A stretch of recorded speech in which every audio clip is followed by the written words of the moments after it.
السلام علیکم دختر خاله. و علیکم. میگم که بخشش هم قامت معقولی کی تامد معقولی میگم که دختر خاله دقیقش مخشید نمیخوام با شما باشم. من خدمم همین روزا رو اجداد داشتم.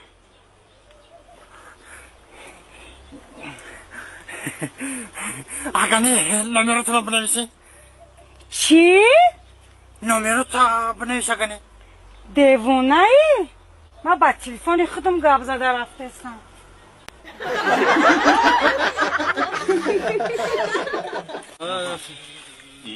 ای بچه ها ای چوکه سایتو یعنی ببین من پشم روشانی دارم.